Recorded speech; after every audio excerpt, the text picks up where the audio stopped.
While Western economies obsess over corporate governance, shareholder democracy, and professional management, the most successful businesses in Asia operate on a completely different principle: family dynasty.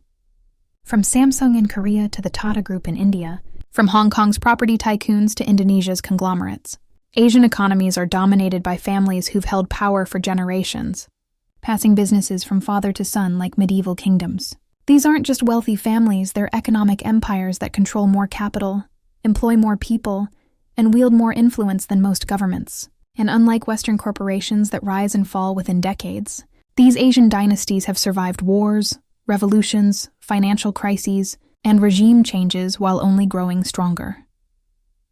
The Sabio Observer recognizes that this represents a fundamentally different model of capitalism, one where corporate power is explicitly family power, where business networks are built on blood ties rather than professional credentials, and where the financial elite isn't a faceless institutional class but actual named families everyone knows. In the West, we pretend corporations are meritocratic institutions governed by boards and shareholders.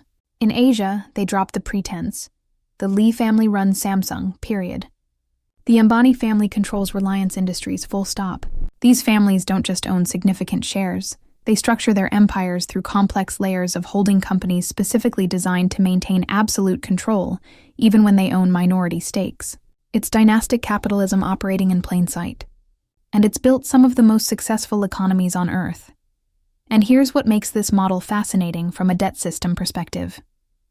These family dynasties survived the 1997 Asian financial crisis that destroyed countless Western firms and banks. While Western corporations collapsed under debt burdens and shareholder panic, Asian family groups used their tight control and diversified structures to weather the storm, consolidate power, and emerge even stronger. They understand something about economic resilience that Western financial models miss. When crisis hits, family loyalty and long-term thinking beats quarterly earnings pressure and professional management. Stick with me, and I'll expose how these Asian dynasties actually work, why their partnership with government creates different power dynamics than Western capitalism, and what their survival through multiple crises reveals about the future of the global economy. Ready to see how family empires dominate half the world's economic growth? Let's explore the dynasties that built modern Asia. Let's start by understanding how dramatically different the Asian business model is from Western corporate structure. Because this isn't just cultural preference. It's a completely different theory of how economic power should be organized and transmitted. In the West, we're taught that businesses should be professionally managed by hired executives, owned by dispersed shareholders, and governed by independent boards. The family business is seen as something small and unsophisticated that should eventually graduate to professional management. But in Asia, the world's largest conglomerates deliberately remain family-controlled. Samsung, the jewel of Korean industry, with revenues exceeding $200 billion, is run by the Lee family now in its third generation. The Tata Group in India, founded in 1868, remains controlled by the Tata Family Trust. These aren't mom-and-pop shops. These are economic juggernauts that chose family dynasty over Western corporate models. The mechanism of control reveals sophisticated understanding of power concentration. Asian family dynasties don't just own big chunks of stock and vote at shareholder meetings. They construct elaborate pyramids of holding companies, cross-shareholdings, and interlocking directorates specifically designed to maintain family control with minimal capital investment. A family might own 30% of a holding company, which owns 40% of an operating company, which owns 25% of subsidiaries through this layering. The family exercises absolute control over businesses where they own perhaps 10% of actual equity or less. This isn't hiding ownership. It's engineering control. Western corporate governance experts call this tunneling and treat it as problematic. But in Asia, it's standard practice that enables families to build empires far larger than their personal wealth would allow through direct ownership. And the succession mechanism operates exactly like monarchy. Power passes through bloodlines, not merit-based promotion. When the patriarch of a Korean chaebol, family conglomerate, dies, control passes to his eldest son, regardless of capability. Daughters are often excluded entirely, even in the 21st century. This creates dynastic continuity that Western corporations can't match. Samsung's Lee family has controlled the company for 3 generations, spanning 80-plus years, while Western tech companies founded in the same era have changed hands dozens of times through acquisitions, bankruptcies, and management turnover.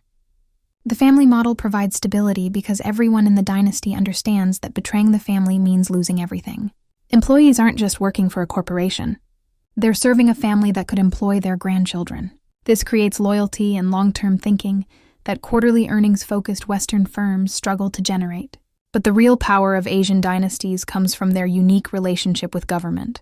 Now let's expose how Asian family dynasties achieve their dominance through explicit partnership with government, a relationship that would be considered corruption in Western frameworks but is openly acknowledged as the economic development model across much of Asia. These family groups don't compete with the state, they collaborate with it. Governments provide favorable policies, protected markets, subsidized credit from state banks, and regulatory support. In return, families provide employment, economic growth, political stability, and often direct financial support to political parties and officials. This isn't hidden rent-seeking. It's the acknowledged structure of Asian capitalism where the financial elite and political elite are openly intertwined rather than pretending to be separate as in Western systems. The Korean model provides the clearest example. After the Korean War, the government deliberately created the chaebol system by selecting specific families to receive state support. Cheap credit and monopoly positions in targeted industries, Samsung, Hyundai, LG.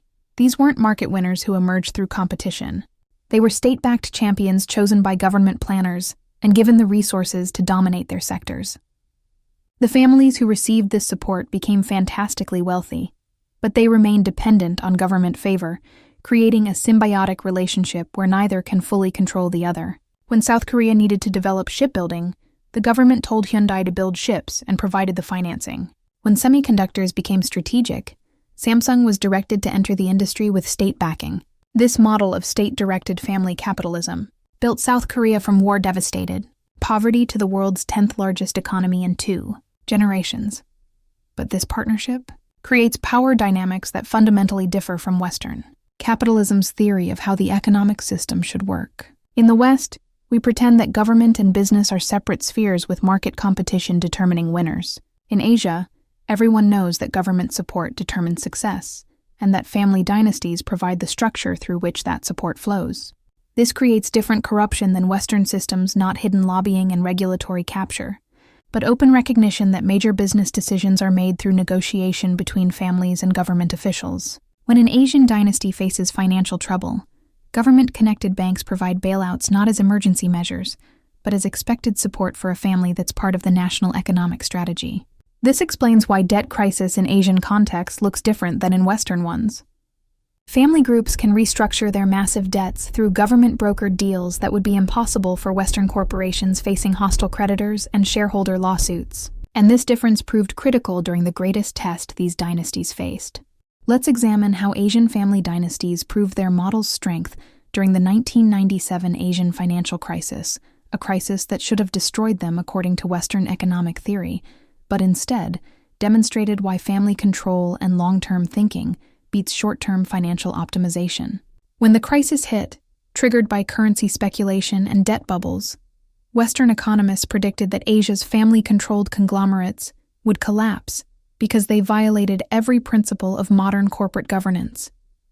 They were over-leveraged, diversified into unrelated businesses, run by families rather than professional managers, and deeply intertwined with governments now facing their own crises. The IMF imposed Western-style reforms as conditions for bailouts, demanding that Asian economies break up family conglomerates and adopt Anglo-American corporate models. But something unexpected happened. The family dynasties survived. Here's how their structure enabled resilience. When crisis hit, Western corporations with dispersed ownership faced shareholder panic, creditor runs, and management paralysis, as different stakeholders fought over the collapsing firm. But family dynasties operated differently. The family made decisions, period. No shareholder votes, no board debates, no hedge fund activists demanding immediate asset sales. Families took losses in some divisions to protect others, negotiated with government-connected banks to restructure debt, and made long-term strategic decisions that would hurt short-term profits but ensure dynasty survival. The Samsung family didn't care if the stock price crashed. they cared about maintaining control.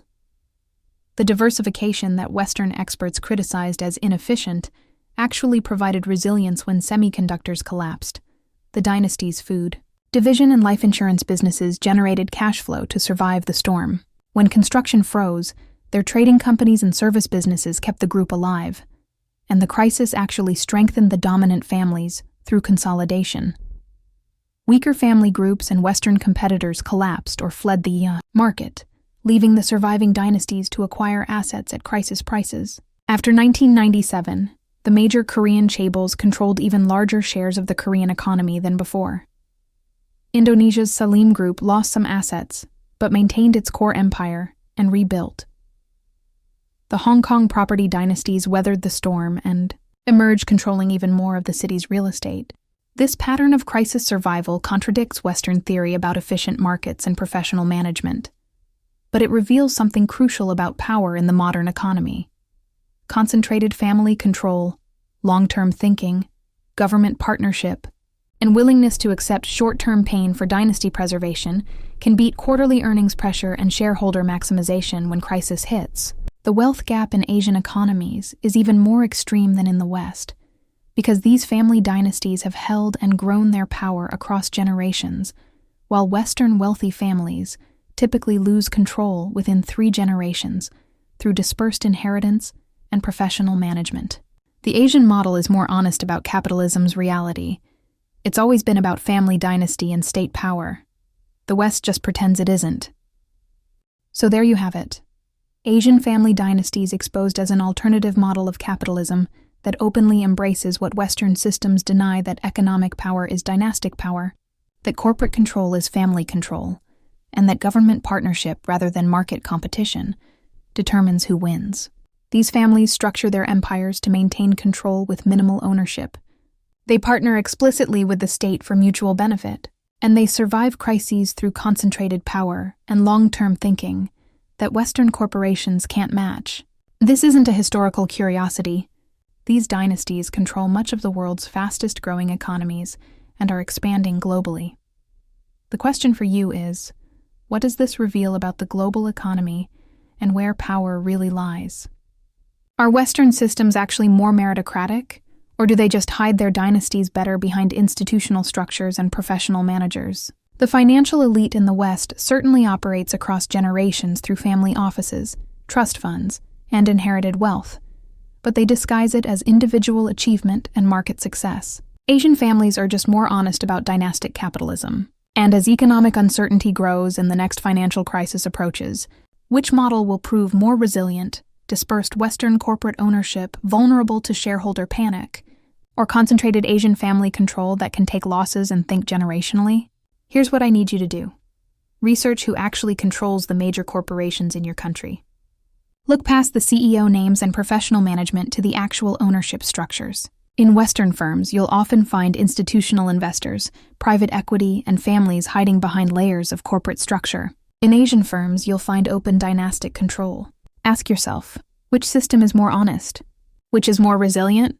And what does the success of Asian dynasties suggest about whether Western-style professional management is actually superior, or whether it's just a different form of elite control? And if this video opened your eyes to how family dynasties dominate the global economy in ways Western media rarely discusses, subscribe to this channel right now. Because understanding different models of capitalism reveals that the debt system, financial elite control, and wealth concentration aren't bugs in Western capitalism.